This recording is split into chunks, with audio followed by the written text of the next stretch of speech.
بسم اللہ الرحمن الرحیم۔ السلام علیکم ورحمۃ اللہ وبرکاتہ۔ کیا باغ فدق نبی کریم صلی اللہ تعالیٰ علیہ وسلم نے حضرت فاطمہ کو ہبہ کر دیا تھا اور ایسا کرنے کے لیے اللہ تعالیٰ کا حکم آیا تھا؟ سید معین علی قادری جو کہ گجرات کا رہنے والا ایک رافضی ہے، وہ اپنی ایک ویڈیو میں کہتا ہے کہ جب یہ آیت نازل ہوئی وَآتِ ذِی الْقُرْبَىٰ حَقَّهُ، یعنی کہ قریب والوں کو ان کا حق دے دو، تو حضرت جبریل امین آئے اور نبی کریم صلی اللہ تعالیٰ علیہ وسلم سے انہوں نے کہا کہ اللہ تعالیٰ کا حکم ہے کہ فدق جو ہے وہ حضرت فاطمہ کو دے دیجئے۔ تو پھر نبی کریم صلی اللہ تعالیٰ علیہ وسلم نے حضرت فاطمہ کو بلایا اور فدق ان کے حوالے کر دیا، اور پھر اس نے یہ بھی کہا مزید کہ ایسا کرنے کے لیے نبی کریم صلی اللہ تعالیٰ علیہ وسلم نے ایک تحریر لکھی تھی اور تحریر کے ذریعے سے فدق کو حضرت فاطمہ کے حوالے کر دیا تھا۔ اور اس دعوے کے لیے اس نے جو دلیل پیش کی ہے وہ کتاب معارج النبوہ سے کی ہے۔ دیکھیں معارج النبوہ کے اندر، معارج النبوہ جلد 3 صفحہ نمبر 322، معارج النبوہ کیا لکھتے ہیں کہ جب یہ آیت نازل ہوئی وَآتِ ذِی الْقُرْبَىٰ حَقَّهُ، جب فدق رسول اللہ کے قبضے میں آ گیا خیبر فتح ہونے کے بعد، یہ میں جو ہے تفصیلاً آپ کی خدمت میں عرض کر چکا، تو جب فدق رسول اللہ کے قبضے میں آیا تو حضرت جبرائیل علیہ السلام نازل ہوئے اور رسول اللہ کی خدمت میں عرض کی کہ وہ کہہ رہا ہے، پروردگار یہ کہہ رہا ہے کہ حقدار کو اس کا حق دے دو۔ تو رسول اللہ صلی اللہ علیہ وآلہ وسلم نے جبرائیل سے پوچھا کہ خویش کون ہے اور ان کا حق کیا ہے، یعنی کہ کسے جاگیر دینی ہے اور ان کا کیا حق ہے۔ تو جبرائیل علیہ السلام نے فرمایا کہ فاطمہ ہے اور حوائط فدق کو اسے دے دو، اور فدق میں خدا اور رسول کے لیے جو کچھ ہے اسے دے دو۔ حضرت صلی اللہ علیہ وآلہ وسلم نے حضرت فاطمہ زہرا کو بلایا اور اس کے لیے تحریر لکھ دی۔ کیا لکھ دی؟ کہ یہ اس کے پاس ثبوت تھا، سیدہ فاطمہ کے پاس ثبوت تھا۔ یہ بات ثابت ہو گئی کہ تحریر رسول اللہ کی لکھی ہوئی سیدہ سلام اللہ علیہا نے پیش کی۔ پھر اسی کے کچھ آگے سید معین علی قادری دوسری دلیل پیش کرتا ہے سیرت حلبیہ کے حوالے سے کہ حضرت فاطمہ وہ نبی کریم صلی اللہ تعالیٰ علیہ وسلم کے وصال کے بعد حضرت ابوبکر کے پاس گئیں اور ان سے اپنی میراث طلب کیا، یعنی کہ میراث میں باغ فدق کو طلب کیا، اور پھر حضرت ابوبکر صدیق نے ان کے لیے ایک تحریر لکھ دیا اور فدق کو ان کے حوالے کر دیا، اور بعد میں پھر حضرت عمر نے جب یہ دیکھا کہ فدق کو حضرت ابوبکر نے دے دیا ہے تو وہ آئے اور انہوں نے حضرت فاطمہ کے ہاتھ سے وہ پرچہ لے کر کے، وہ تحریر لے کر کے پھاڑ دیا۔ پھر اس کے آگے وہ یہ بھی دعویٰ کرتا ہے کہ حضرت فاطمہ جب میراث کے طور پر فدق کو طلب کرنے آئی تھیں تو حضرت ابوبکر صدیق نے انہیں دینے سے انکار کر دیا، فدق انہیں نہیں دیا، جس کی وجہ سے حضرت فاطمہ ان سے ناراض ہو گئی۔ تو دیکھیں کہ 3 طرح کی باتیں سید معین علی قادری نے کی ہیں، یعنی کہ اس کو خود نہیں معلوم ہے کہ ان میں سے صحیح کیا ہے۔ یا تو نبی کریم صلی اللہ علیہ وسلم نے تحریر لکھ کر حضرت فاطمہ کے حوالے کر دیا تھا فدق، یا پھر یہ کہ آپ نے اپنی زندگی میں ہبہ نہیں کیا تھا۔ جو چیز کسی کو زندگی میں دی جاتی ہے، گفٹ کر دی جاتی ہے، اسے اس کا مالک بنا دیا جاتا ہے، اس کو ہبہ کہتے ہیں، اور جو چیز کوئی انسان اپنے پیچھے چھوڑ جاتا ہے دنیا سے گزرنے کے بعد اس کو میراث کہتے ہیں۔ تو یہ بات تو دیکھیں طے ہے کہ جو چیز ہبہ ہو چکی ہے وہ میراث نہیں بنے گا، اور جو میراث ہے اس کا مطلب وہ کبھی ہبہ نہیں ہوا تھا۔ اب اگر معین علی قادری یہ دعویٰ کرتا ہے کہ رسول اللہ نے ہبہ کر دیا تھا، تو پھر سوال یہ ہے کہ حضرت فاطمہ اسے میراث کے طور پہ طلب کرنے کیوں آئی تھیں؟ کیونکہ وہ تو ہبہ تھا، وہ میراث تو بن نہیں سکتا۔ تو معین علی قادری کا جو پہلا دعویٰ ہے کہ جب یہ آیت نازل ہوئی وَآتِ ذِی الْقُرْبَىٰ حَقَّهُ، کہ قریب والوں کو ان کا حق دے دو، تو پھر نبی کریم صلی اللہ علیہ وسلم نے حضرت فاطمہ کو بلایا اور انہیں فدق حوالے کر دیا، اور بلکہ ایک تحریر لکھ کر کے بھی دی کہ آج سے یہ فدق تمہارا ہے۔ اس معین علی قادری کو اتنا بھی نہیں پتہ کہ جب بات روایت کی ہوتی ہے، بات جہاں پر صحت کی ہوتی ہے، وہاں پر جو دلیل پیش کی جاتی ہے وہ کم سے کم سند کے ساتھ ہونی چاہیے۔ اس نے جس کتاب کو دلیل بنایا ہے معارج النبوہ، وہ کتاب نہ تو کوئی تفسیر کی کتاب ہے کہ آیت کی تفسیر کر رہی ہو، اور نہ وہ کوئی حدیث کی کتاب ہے کہ اس میں روایتوں کو نقل کیا گیا ہو۔ تو کم سے کم معین علی قادری کو اتنا تو پتہ ہونا ہی چاہیے کہ دلیل کس کو کہتے ہیں۔ دلیل جب بھی آپ کسی بات کے لیے پیش کریں گے تو آپ کو سند کی ضرورت ہوگی، اس لیے آپ کو کوئی ایسی کتاب بتانی چاہیے تھی جس میں سند ہوتی ہے، اور وہ آپ کے پاس ہے نہیں، یا پھر آپ کو خود نہیں پتہ کہ دلیل کہتے کس کو ہیں۔ آئیے ہم آپ کے سامنے وہ روایت بھی پیش کرتے ہیں اور اس کی کیا اسنادی حیثیت ہے وہ بھی آپ کو بتاتے ہیں۔ اس روایت کو امام ابو یعلا نے اپنی مسند میں نقل کیا ہے۔ امام ابو یعلا اپنی مسند میں جلد نمبر 2 صفحہ نمبر 334 پر لکھتے ہیں، اس کا متن کچھ یوں ہے کہ جب یہ آیت نازل ہوئی کہ حقدار کو ان کا حق دے دو، تو نبی کریم صلی اللہ علیہ وسلم نے حضرت فاطمہ کو بلایا اور فدق انہیں دے دیا۔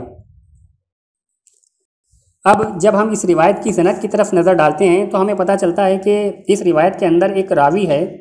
عطیہ، اس کا پورا نام ہے عطیہ بن سعد العوفی، اور یہ جو راوی ہے نہ صرف ضعیف ہے بلکہ یہ دھوکے باز بھی ہے۔ اس راوی کے بارے میں امام ابن حبان اپنی کتاب المجروحین میں جلد 3 صفحہ 176 پر لکھتے ہیں، جب حضرت ابو سعید خدری رضی اللہ عنہ کا انتقال ہو گیا، یعنی کہ یہ شخص جو تھا عطیہ، یہ پہلے حضرت ابو سعید خدری سے روایتیں لیا کرتا تھا، پھر جب ان کا انتقال ہو گیا تو یہ راوی کلبی کی مجلس میں بیٹھنے لگا۔ کلبی جو تھا وہ ایک جھوٹا راوی تھا، اس کی مجلس میں عطیہ بیٹھنے لگا اور وہ اسے قصے سنانے لگا۔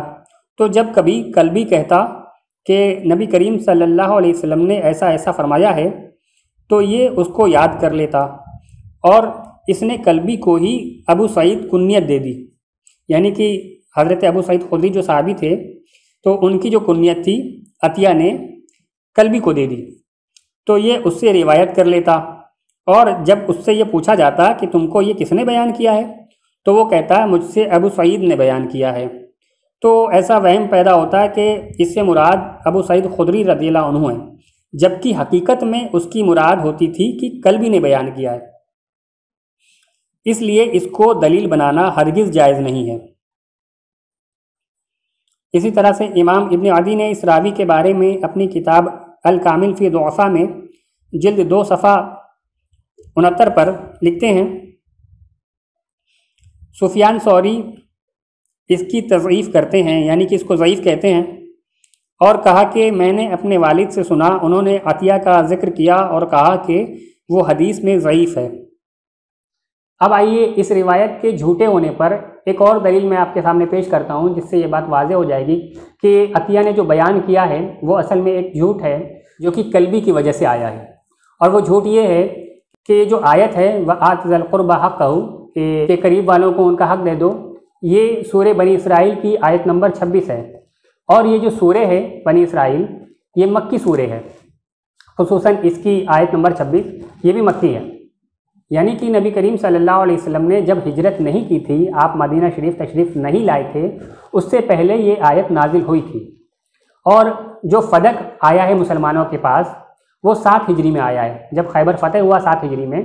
تب فدق مسلمانوں کے ہاتھ میں آیا، یعنی کہ نبی کریم صلی اللہ علیہ وسلم کے پاس آیا۔ تو جب یہ آیت نازل ہوئی تھی اس وقت تو فدق تھا ہی نہیں، فدق تو اس کے بہت سالوں کے بعد میں نبی کریم صلی اللہ علیہ وسلم کے پاس آیا ہے، تو پھر یہ کیسے ممکن ہے کہ جب فدق تھا ہی نہیں اس وقت جو ہے نبی کریم صلی اللہ علیہ وسلم نے حضرت فاطمہ کو بلا کر فدق انہیں دے دیا؟ تب تو فدق تھا ہی نہیں۔ تو اس سے بھی پتہ چلتا ہے کہ یہ جو بات ہے یہ جھوٹ ہے۔ اور معین علی قادری نے جو بیان کیا کہ خود نبی کریم صلی اللہ علیہ وسلم نے تحریر لکھی تھی حضرت فاطمہ کے لیے، اس کا جھوٹ ہونا تو خود اسی بات سے ثابت ہو جاتا ہے کہ نبی کریم صلی اللہ تعالیٰ علیہ وسلم نے زندگی بھر کبھی بھی کتابت نہیں کی، کبھی بھی اپنے ہاتھ سے کچھ نہیں لکھا، کیونکہ اللہ تعالیٰ کی طرف سے آپ کو لکھنا منع تھا۔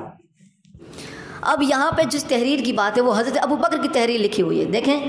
سیرت حلبیہ کے اندر کیا فرماتے ہیں، اس کا ٹائٹل یہ ہے کہ کیا ابو بکر نے فدق کی تحریر لکھ دی تھی؟ کہ علامہ ابن جوزی لکھتے ہیں کہ حضرت ابو بکر نے فدق کی جائیداد کے متعلق حضرت فاطمہ کے لیے تحریر لکھ دی تھی۔ پھر اگلی دلیل جو معین علی قادری نے سیرت حلبیہ کے حوالے سے دی ہے کہ حضرت فاطمہ میراث کے طور پر فدق کو طلب کرنے آئی تھیں اور حضرت ابو بکر نے انہیں تحریر لکھ کر دے دی تھی، اور پھر حضرت عمر نے اس تحریر کو لے کر پھاڑ دیا۔ یہ دلیل دے کر کے تو خود معین علی قادری نے اپنا ہی رد کر لیا، کیونکہ اس کا دعویٰ یہ تھا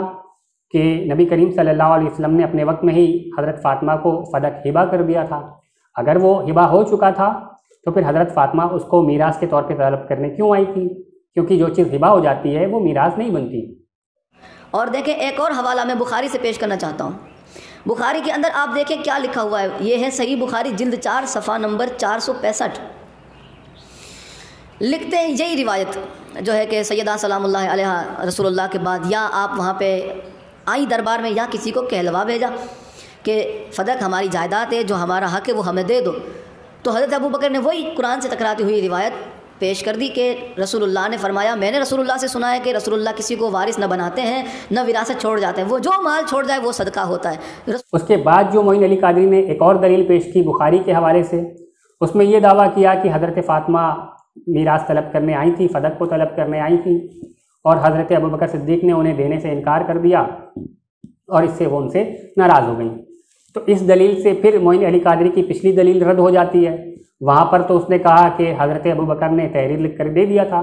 اب یہاں پر کہہ رہا ہے کہ انہوں نے نہیں دیا تھا. تو بھائی پہلے خود ہی یہ فیصلہ کر لو کہ باغ فدق ہبہ ہوا تھا یا پھر وہ حضرت فاطمہ کی میراث تھی، ان کو ملنا چاہیے تھی، اور حضرت ابوبکر صدیق نے انہیں تحریر لکھ کر دے دیا تھا، یا پھر حضرت ابوبکر صدیق نے انہیں دینے سے انکار کر دیا تھا. ان ساری باتوں میں آپ خود ہی کنفیوز ہو، آپ کا خود ہی ایک پوائنٹ آف ویو جو ہے وہ کلیئر نہیں ہے. حضرت عائشہ نے کہا کہ فاطمہ نے حضرت کے خیبر اور فدق اور مدینہ کے صدقے کی وراثت کا مطالبہ کیا. حضرت ابو بکر سے کیا تھا مطالبہ، حضرت ابو بکر سے کیا تھا. تو حضرت ابو بکر کو اس سے انکار تھا، انہوں نے منع کر دیا. انہوں نے کہا کہ میں کسی بھی ایسے عمل کو نہیں چھوڑ سکتا جسے رسول اللہ اپنی زندگی میں کرتے رہے ہوں گے. پھر مزید میں ایک سوال کرنا چاہوں گا معین علی قادری سے کہ اگر حضرت ابوبکر صدیق نے حضرت فاطمہ کو فدق دینے سے انکار کر دیا یہ کہہ کر کہ میں اس مال کے ساتھ وہی کروں گا جو نبی کریم صلی اللہ علیہ وسلم کیا کرتے تھے، یعنی کہ مسلمانوں کی خیر خواہی کے کام اور جنگی ساز و سامان کے انتظام کے کام کروں گا، تو اگر فدق ہبہ ہو چکا تھا تو نبی کریم صلی اللہ تعالیٰ علیہ وسلم فدق سے پھر یہ سرکاری کام کیوں کر رہے تھے؟ کیونکہ وہ تو پھر حضرت فاطمہ کی ذاتی ملکیت ہو گیا، پھر وہ سرکاری پراپرٹی تو رہا نہیں. اگر آپ کہہ دیں کہ حضرت فاطمہ کو دینے کے بعد بھی اس مال سے لوگوں کی مدد کی جا رہی تھی اور سرکاری کام کیے جا رہے تھے، تو پھر سوال یہ بنتا ہے کہ اگر یہی کرنا تھا تو پھر ہبہ کرنے کا فائدہ کیا ہوا؟ اس لیے معین علی قادری صاحب خود اپنی ہی دی ہوئی دلیلوں کے اندر پھنس چکے ہیں. امید کرتا ہوں کہ وہ میرے ان سارے سوالوں کے جواب ضرور دیں گے، خصوصاً یہ کہ باغ فدق ہبہ ہوا تھا یا پھر باغ فدق میراث تھی اور حضرت ابوبکر صدیق نے انہیں دے دی تھی یا پھر دینے سے انکار کر دیا تھا. آخر ان کا صحیح موقف کیا ہے؟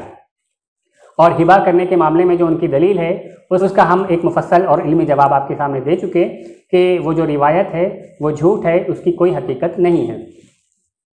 امید ہے آپ کو ویڈیو پسند آئی ہوگی. اسے زیادہ سے زیادہ لائک کریں، چینل کو سبسکرائب کریں، اپنے دوست احباب کو شیئر کریں، ہو سکتا ہے آپ کے ذریعے کسی کی اصلاح ہو جائے. السلام علیکم ورحمۃ اللہ وبرکاتہ.